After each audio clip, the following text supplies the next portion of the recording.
اور ان کے نبی علیہ السلام نے ان سے فرمایا، بے شک اس کی بادشاہت کی نشانی یہ ہے کہ تمہارے پاس وہ تابوت آ جائے گا جس میں تمہارے لیے تمہارے رب کی طرف سے تسکین کا سامان ہے، اور وہ باقی ماندہ تبرکات ہیں جو آل موسیٰ اور آل ہارون نے چھوڑے تھے۔ اس تابوت کو فرشتے اٹھا لائیں گے، یقیناً اس میں تمہارے لیے نشانی ہے اگر تم مومن ہو۔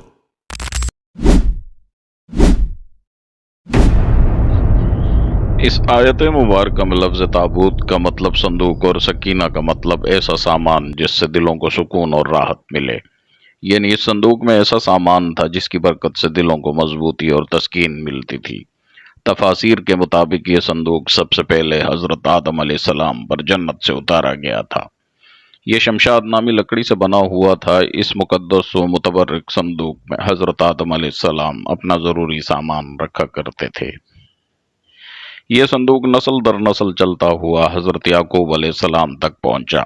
حضرت یعقوب علیہ السلام کا دوسرا نام اسرائیل تھا اور ان کی اولاد بنی اسرائیل کہلائی۔ حضرت یعقوب علیہ السلام کے ایک بیٹے کا نام یہودا تھا، جس کی نسل کو ہم یہودیوں کے نام سے پکارتے ہیں۔ یہ صندوق بنی اسرائیل کے پیغمبروں کے پاس آ گیا۔ یہودیوں کے پہلے رسول حضرت موسیٰ علیہ السلام تھے۔ یہ صندوق ان کے زیر استعمال رہا۔ اس میں آپ علیہ السلام اپنا عصا مبارک اور آپ پر نازل ہونے والی تورات کی لوحین رکھا کرتے تھے، یعنی اس صندوق میں انبیاء کے معجزات کی اشیاء محفوظ ہوتی تھیں۔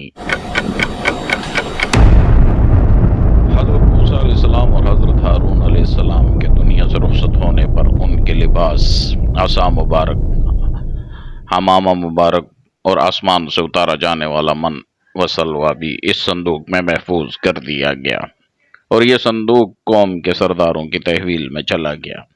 یہ معجزات اللہ کی طرف سے ان انبیاء پر اتارے گئے تھے، چنانچہ ان کی برکت سے اس صندوق کو خاص فضیلت حاصل تھی۔ بنی اسرائیل کے لوگ اس صندوق کا بے حد احترام کرتے تھے۔ اس کی وجہ یہ تھی کہ اس صندوق کی برکت سے ان کو بہت زیادہ فوائد حاصل ہوتے تھے۔ کبھی کوئی آسمانی آفت آتی تو یہ اس صندوق کے سامنے بیٹھ کر دعا کرتے تو وہ آفت حیرت انگیز طور پر ٹل جاتی تھی۔ کبھی زلزلہ، سیلاب، خوفناک آندھی و طوفان آتا تو یہ تابوت سکینہ کے وسیلے سے دعا کر کے اس سے نجات پا لیا کرتے تھے۔ اسی طرح جنگ و جدل کے دوران بڑے سے بڑے لشکر کے ساتھ مقابلہ کرتے وقت صندوق کو فوج کے آگے لے کر چلتے، جس کی برکت سے ان کے حوصلے بھی بلند ہو جاتے اور دشمن کی افواج پر کم سے کم جانی نقصان کے بدلے غالب آ جاتے۔ خاص موقعوں اور تہواروں پر یہ صندوق کو عزت و احترام کے ساتھ کندھوں پر اٹھا کر جلوس نکالا کرتے تھے۔ اس مقدس صندوق کی حفاظت کے لیے فوج کا ایک خصوصی محافظ دستہ تعینات ہوتا تھا۔ یہ قوم بہت عجیب و غریب عادات کی مالک تھی۔ ایک طرف تو صندوق اور اس میں موجود اشیاء کا احترام اس قدر کے تصور بھی نہیں کیا جا سکتا، دوسری طرف اللہ کے احکامات سے مکمل روگردانی کرنا ان کا معمول بن چکا تھا۔ یہ نہایت ضدی، اڑیل، مغرور اور سرکش لوگ تھے، حد سے زیادہ لالچی، مال و دولت سے محبت کرنے والے اور ظالم تھے۔ اپنی انبیاء اور علماء کی روک ٹوک پر ان کو خوفناک اذیتیں دیا کرتے تھے۔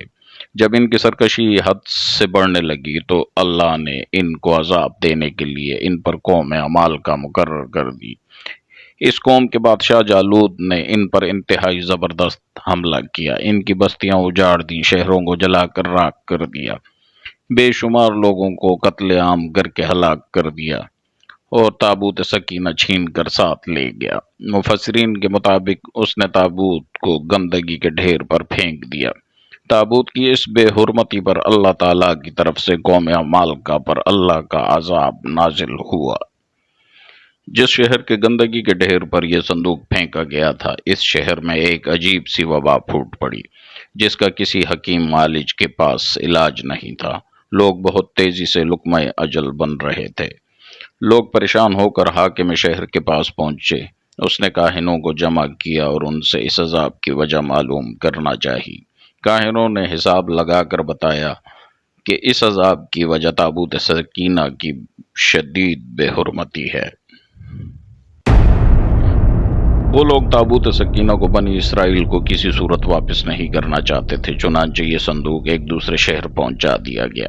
حیرت انگیز طور پر صندوق پہنچانے کے بعد اس شہر میں بھی وہی خوفناک مرض پھوٹ پڑا اور ہزاروں کی تعداد میں روزانہ انسان مرنے لگے۔ کہا جاتا ہے اس صندوق کی وجہ سے اس قوم کے 5 شہر مکمل طور پر تباہ ہو گئے تھے۔ مختلف آفات امراض نے اس قوم کو اپنی لپیٹ میں لے لیا۔ اس پر فیصلہ کیا گیا کہ یہ تابوت واپس بنی اسرائیل کو دے دیا جائے۔ صندوق کو ایک بیل گاڑی پر رکھا گیا اور اسے شہر سے نکال دیا گیا۔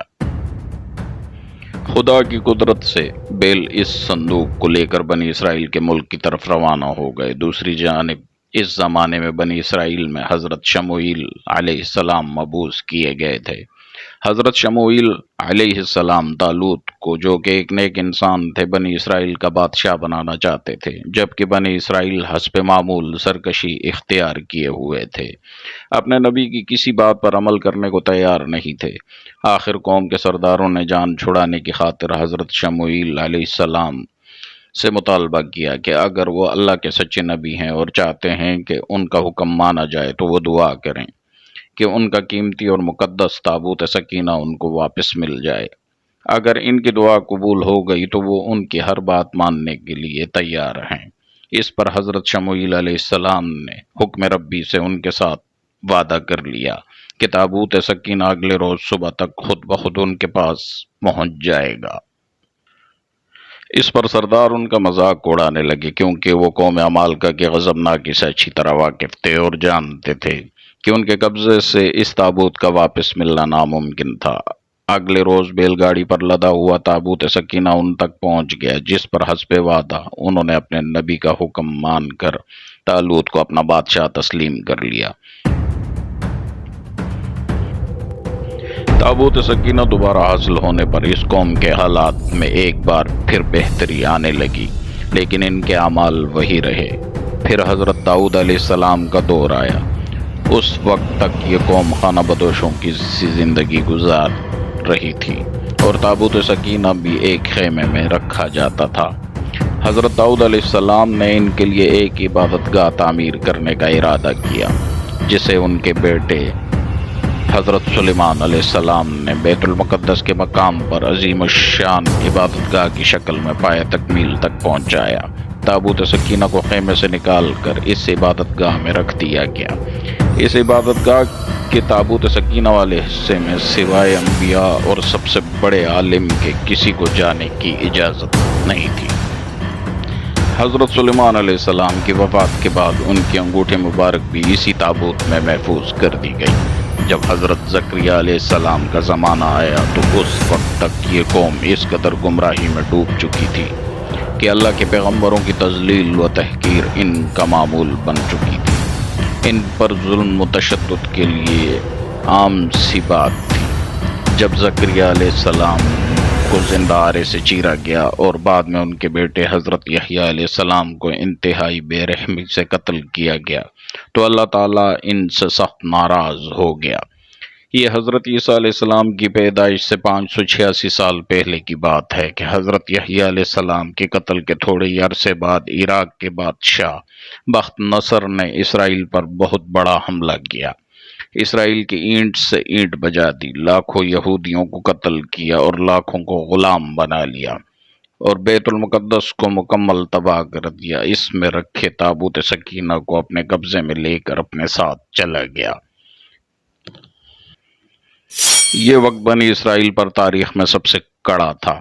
بخت نصر نے تابوت سکینہ کا کیا کیا، آج تک کسی کو معلوم نہیں ہو سکا۔ تابوت سکینہ ہمیشہ کے لیے یہودیوں سے چھن گیا۔ ساتھ ہی ایک یہودی قوم، وہ قوم جو تاریخ کی سب سے بہترین قوم تھی، جسے اللہ کی لاڈلی قوم ہونے کا فخر حاصل تھا، اپنی بدعمالیوں کی وجہ سے ہمیشہ کے لیے اللہ کی بارگاہ میں ملعون ہو گئی، دنیا میں رسوا ہو کر رہ گئی۔